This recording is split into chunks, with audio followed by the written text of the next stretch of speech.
Hello student, तुम्ही study करताय का? पण स्टडी झालेले टॉपिक 11th टॉपिकला रिव्हिजन द्या, झालेल्या टॉपिकला रिव्हिजन द्या आणि दररोजचे दररोज जे होतंय त्याला रिव्हिजन देत चला.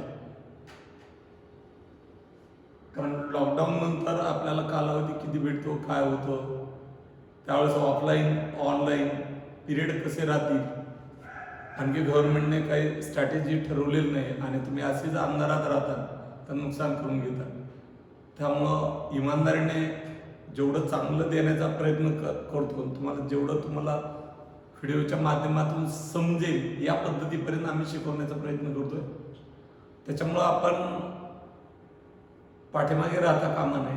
दररोजचे दररोज व्हिडिओ त्याच दिवशी संध्याकाळी, माझे व्हिडिओ संध्याकाळी पडतात का? त्याचं कारण असं आहे की एकाच वेळेस सगळेच व्हिडिओ टाकले तर समजणार नाही.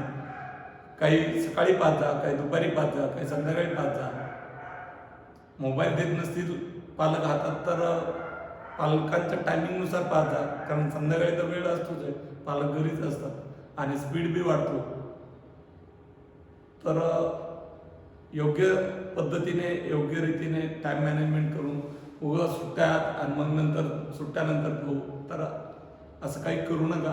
कारण आपला कॉम्पिटिशनचं युग आहे, पूर्ण देशामध्येच या पद्धतीचं एज्युकेशनचं वातावरण चालू आहे. त्याच्यामुळं आपण बी त्यांच्याच पद्धतीने अभ्यास करायचा आहे, त्याच पद्धतीने सगळीकडं याच पद्धतीने चालू आहे. त्याच्यामुळे याच्यात आपण पाठीमागे पडता कामा नये. त्यामुळं दररोजचे दररोज रेग्युलर स्टडी करायचा. नंतर एक्झाम आपल्या आता मी क्वेश्चन पेपर देखील सोडणार आहे ग्रुपवरती. आन्सर देणार नाही, 1 तासाचा वेळ दिला जाईल आणि त्या टायमिंगमध्ये रिटर्न मला ABCD आन्सर की तयार करून बरोबर तेवढ्याच वेळेमध्ये रिटर्न माझ्या नंबरवरती तुम्हाला पाठवायचं. मी व्यक्तिशः पालकांना फोन करणार आहे ज्या दिवशी एक्झाम होईल त्या दिवशी. त्यामुळे तुम्हाला त्या पद्धतीने आन्सर भरून सेंड करायचे, सॉल्व करायचे, तुम्हाला आन्सर की सेंड केली जाईल. ओके. ऑसोलेशन हा जो टॉपिक झाला आहे त्या ऑसोलेशनवरती स्टडी करायला सुरुवात करायची. 2 ते 3 दिवसामध्ये एक्झामचं नियोजन केलं जाईल, क्वेश्चन पेपर ग्रुपवरती सोडली जाईल. See are today we continue the problems of conservation of linear momentum. मी तुम्हाला सांगितलं होतं न्यूटनचा सेकंड लॉ काय आहे, तर force is equal to mass into acceleration. म्हणजेच काय, तर F is equal to rate of change of linear momentum with respect to time. F बरोबर dp/dt. dp/dt म्हणजे डेरिव्हेटिव्ह आहे मॅथमॅटिक्सच्या भाषेत. फिजिक्सच्या भाषेत त्याला rate of change of linear momentum with respect to time म्हणतात. बरोबर आहे. मग मला सांगा, जर फोर्स ऍक्ट होत नसेल तर dp/dt किती? 0 की नाही? जर फोर्स ऍक्ट होत नसेल तर dp/dt किती? 0. मग dp/dt जर 0 असेल तर कुणाचा डेरिव्हेटिव्ह 0 असतो? ज्या फंक्शन कॉन्स्टंट असतो. याचा अर्थ पी कसा? कॉन्स्टंट. कॉन्स्टंटला काय म्हणतात? कॉन्झर्व.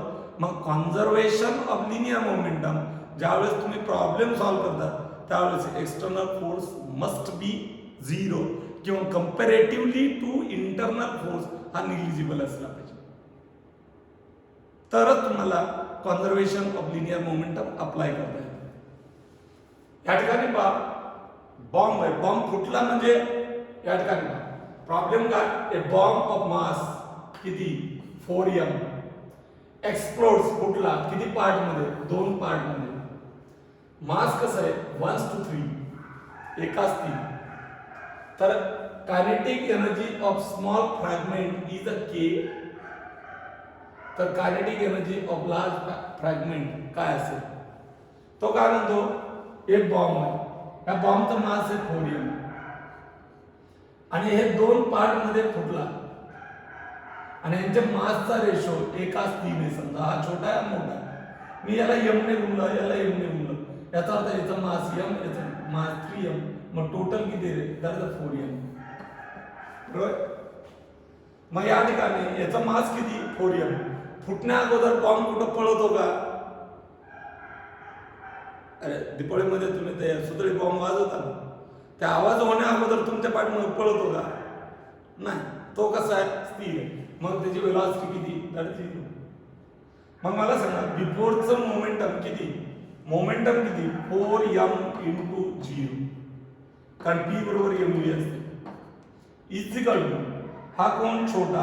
याचा छोट्याचं मास मी m मानलं, याचा मास किती? 1/3 मध्ये. मग याला m ने गुणलं m, याला 3m, m ने गुणलं 3m, बेरीज 4m आली. मग याचा मास किती? 3m. मग याचा मोमेंटम किती रे? m into v. कुणाचं विचारलंय? लार्जरचं विचारलंय. मग तुम्हाला कायनेटिक एनर्जी छोट्याची दिली आणि मोठ्याची विचारली, plus 3m into v dash. Okay, याची वेलॉसिटी मी v डॅश मानली.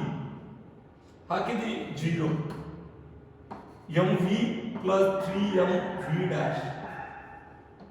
राईट? हा इकडे आला minus mv is equal to 3m v dash. m ला m cancel, v dash is equal to minus v by 3. समजा छोटा पुढे जात असेल तर मोठा मागे जातो, हे निगेटिव्ह चिन्ह सांगते. कायनेटिक एनर्जी स्केलर आहे, त्यामुळे या ठिकाणी छोट्याची कायनेटिक एनर्जी काय दिली त्याने? k. मास किती? छोट्याचं 1/2m v स्क्वेअर. वेलॉसिटी किती? v. मास किती? m. मग मोठ्याची काय रे? k dash is equal to 1/2. Mass किती मोठ्याचं? 3m. आणि वेलॉसिटी किती? v डॅशचा वर्ग. तुम्हाला कायनेटिक एनर्जी विचारली, k dash divided by k, याला याने भागलं 1/2 इंटू 3m इंटू v डॅशचा square divided by 1/2 m v चा square. 1/2 m cancel, k dash divided by k is equal to 3 is equal to का? Is equal to 3 into v dash. v dash किती आला आपला? v minus v by 3 divide by v. या दोघांचा वर्ग म्हणून हा वर्ग, v ला v कॅन्सल, मायनस 1 बाय 3. मायनसचा वर्ग प्लस असतोय 1 बाय 9. 3 चा वर्ग 9, 3 3 9, 1 by 3. k dash divide by k is equal to 1 by 3. k dash is equal to k bye 3. It is the answer. It is the answer. कुणाची kinetic energy? मोठ्याची kinetic energy किती आली? छोट्याच्या kinetic एनर्जीच्या 1/3. छोट्याची किती दिली तुम्हाला? k. मग मोठ्याची किती आली तुमची? k bye 3. ओके, पुढचा प्रॉब्लेम होता काय म्हणतो? A shell is fired from cannon. काही कन्सिडर करा, बंदूक बिंदू घातला आपलं शेल बिल, फायर केलं कॅनॉन मधून. किती वेलॉसिटीने? v या वेलॉसिटीने. बरोबर ना? काय म्हणतो तो? A shell is fired from cannon with a velocity v. किती अँगल केला? Theta. Theta angle with a horizontal direction. कुणाशी अँगल केला? horizontal direction. At the highest point in its path it explodes. Explodes मध्ये किती part मध्ये? 2 pieces. Masses त्या 2 पीसेसचे masses कसे? Equal. One of the pieces retrace its path to that the cannon. त्यापैकी एक piece complete जसाची तसा ज्या रस्त्याने आलता त्या रस्त्याने वापस जातो, रिट्रेस होतो. Find the speed of other piece immediately after the explosion. चला हे टोटल मास किती दिलं? 2m. त्याला वेलॉसिटी किती दिली? v. हॉरिझॉन्टलची अँगल किती थीटा, मग इनिशियल व्हेलॉसिटी रिझॉल्ट किती v cos थीटा, आणि इकडे काय असते v sin थीटा. पण हायएस्टला गेल्याच्या नंतर व्हर्टिकल कंपोनंट किती असतो 0. दोन पार्ट मध्ये प्रोजेक्टाइल मोशन मध्ये पाहिलं हायएस्टला व्हर्टिकल कंपोनंट किती असतो 0, कारण ay -g घेतलं होतं आपण, आठवतंय का, आणि ax 0 घेतलं होतं. त्यामुळे हॉरिझॉन्टल व्हेलॉसिटी इथं किती v cos थीटा, या पॉइंटला किती v cos थीटा, इथं किती v cos. व्हर्टिकल व्हेलॉसिटी मात्र इथं कमी होईल, इथं कमी होईल, इथं कमी होईल, इथं 0. इथं वाढेल वाढेल वाढेल वाढेल वाढेल आणखी वाढेल. इथं जी व्हर्टिकल होती तीच व्हर्टिकल फक्त डायरेक्शन काय होतं अपोजिट होतं. मग इथं आल्याच्या नंतर फुटला कुठं हायएस्ट पॉइंट, हा हायएस्ट पॉइंट. हा फुटण्या अगोदर याचा हॉरिझॉन्टल व्हेलॉसिटी या पूर्ण याची v cos थीटा. फुटल्याच्या नंतर दोन पार्ट मध्ये तो डिवाइड झाला. एक म्हणतो रिट्रेस. मग मला सांगा फुटल्याबरोबर तो रिट्रेस होतो म्हणजे असा जातो तर इथं व्हेलॉसिटी याची किती असली पाहिजे, याची जी असेल तीच ना. हा असा झाला ना, मग इथं त्याची velocity v cos theta.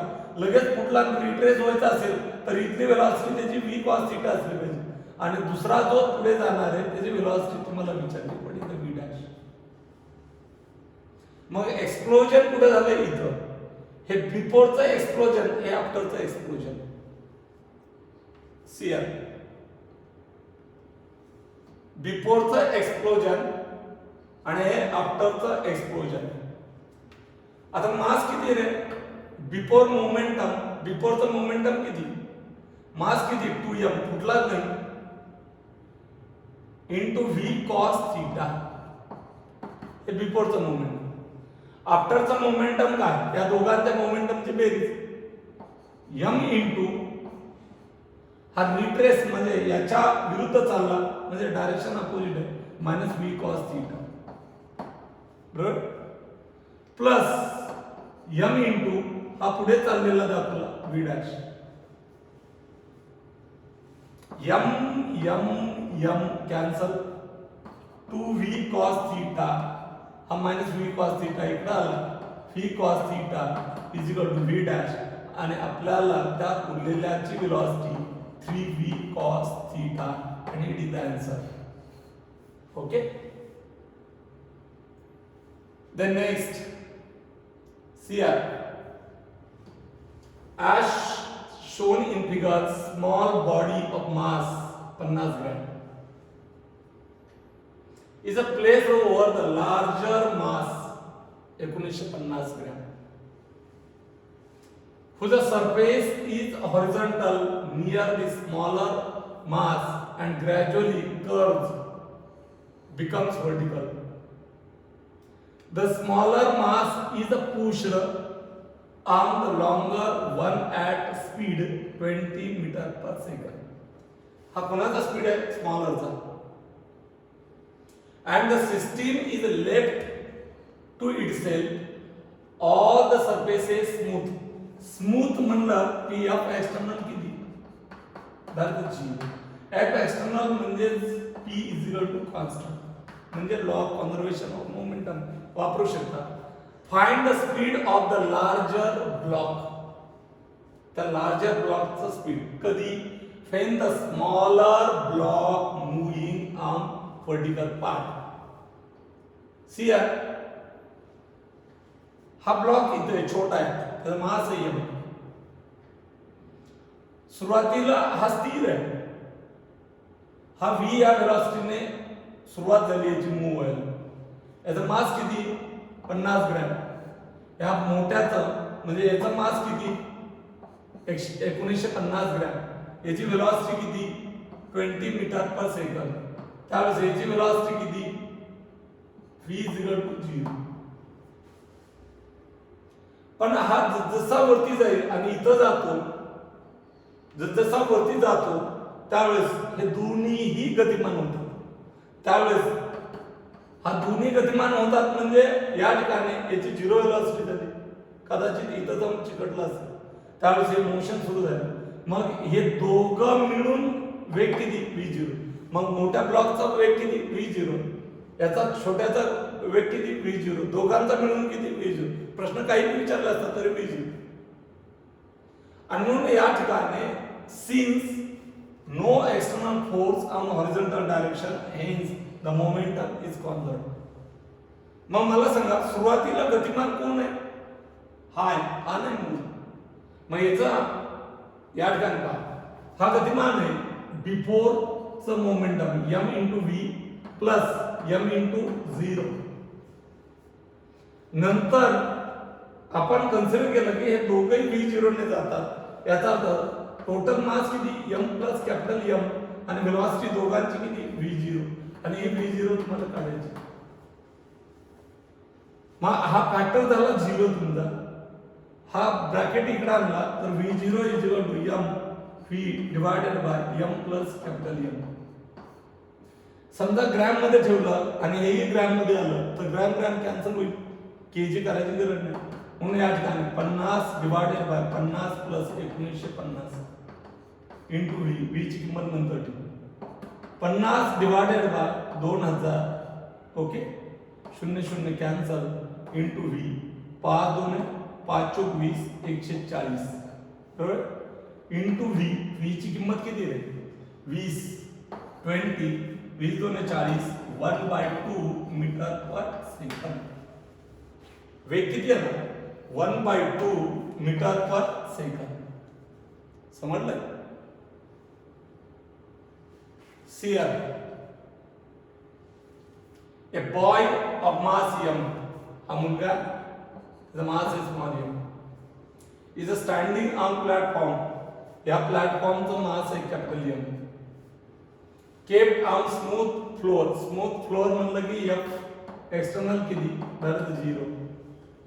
okay if the boy starts moving on platform with a speed v0, या साइडला v0 या वेलोसिटीने कोण चाललाय बॉय चाललाय रिलेटिव्ह टू प्लॅटफॉर्म. हा वेग रिलेटिव्ह टू प्लॅटफॉर्म आणि हा वेग आहे प्लॅटफॉर्मचा आहे विथ रिस्पेक्ट टू ग्राउंड आहे. रिलेटिव्हिटी मध्ये डायरेक्शन जर अपोजिट असेल खालची याची आणि याची तर वजाबाकी असते, सेम डायरेक्शन असेल तर बेरीज होईल. त्यावेळेस platform with a speed v0 relative to the platform with a what velocity relative to the floor does the platform recoil. हा platform with respect to ground relative to the floor v या वेगाने चालला तर तुम्हाला हा वेग विचारला जाईल. मग मला सांगा या ठिकाणी पहा v0 कुणाचा वेग आहे मुलाचा बॉयचा with respect to platform p, velocity of boy relative to platform. आणि हा v काय प्लॅटफॉर्मचा with respect to ground v p oblique g याचा अर्थ प्लॅटफॉर्मचा वेग with respect to ground. Okay मग मला सांगा बॉयचा विथ रिस्पेक्ट टू ग्राउंड किती बॉयचा विथ रिस्पेक्ट टू ग्राउंड वेग किती बघा तुम्ही. बॉयचा विथ रिस्पेक्ट टू प्लॅटफॉर्म किती VB मायनस VP आणि प्लॅटफॉर्मचा विथ रिस्पेक्ट टू ग्राउंड किती VP मायनस VG. तर बॉयचा विथ रिस्पेक्ट टू ग्राउंड काढताना VB मायनस VP बरोबर आहे. विथ रिस्पेक्ट टू ग्राउंड काढताना काय करावं लागेल आपल्याला बॉयचा विथ रिस्पेक्ट टू ग्राउंड काढताना VB with respect to platform आणि हा प्लॅटफॉर्म अपोजिटला जातोय with respect to ground is equal to V0 minus V. बरोबर आहे का बॉय या साइडला चाललाय म्हणून plus boy with respect to platform या साइडला चालला प्लस साइड घेतली आणि प्लॅटफॉर्म या साइडला चालला with respect to ground that is the V. मग boy with respect to ground किती, रिलेटिव्ह व्हेलॉसिटी काढायची, रिलेटिव्ह व्हेलॉसिटी काढली म्हणून boy with respect to ground किती, v0 minus v by the momentum of conservation. सुरुवातीला तो मुलगा स्थिर आहे त्याच्यावरती आणि चालायला लागल्याच्या नंतर ते सर्कल, कारण तो चालायला लागला तर centre of mass F external means 0, ACM 0, ACM 0 तर व्हीसीएम कॉन्स्टंट, व्हीसीएम सुरुवातीचा किती चालण्या अगोदर 0, व्हीसीएम 0 तर आरसीएम 20 आहे. मग मला सांगा हा इकडे सरकायला लागला तर पूर्ण सिस्टीमचं सेंटर ऑफ मास इकडे जाईल, ते जागेवर आणण्यासाठी याला कुठे जावं लागेल, इकडे. लक्षात आलं. म्हणून या ठिकाणी 0 सुरुवातीचं मोमेंटम 0, नंतर मोमेंटम मुलाचं किती रे, मुलाचं मास गुणिले v0, बॉयचा नेहमीच velocity with respect to ground काढायचे असतात प्रत्येकाचे.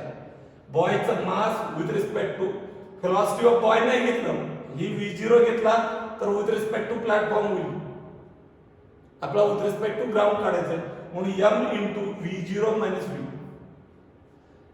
मला सांगा हा 10 आहे आणि ही 4 आहे, 10 वजा 4 इकडे चालला ना म्हणून पॉझिटिव्ह. आणि आता वजा कोण, या प्लॅटफॉर्मची व्हेलॉसिटी, या प्लॅटफॉर्मचं मोमेंटम, या ठिकाणी पहा बिफोरचं मोमेंटम किती 0, कारण दोन्ही रेस्टला आहे, मुलगा बिन प्लॅटफॉर्म. नंतर mass of boy into velocity of boy plus mass of platform into velocity of platform. आता तर समजतंय. Mass of boy m, velocity of boy पण विथ रिस्पेक्ट टू ग्राउंड घ्यायची, ही काय विथ रिस्पेक्ट टू प्लॅटफॉर्म, आणि velocity of platform with respect to ground, platform किती रे, दॅट इज द v, या दिशेला opposite direction, plus mass of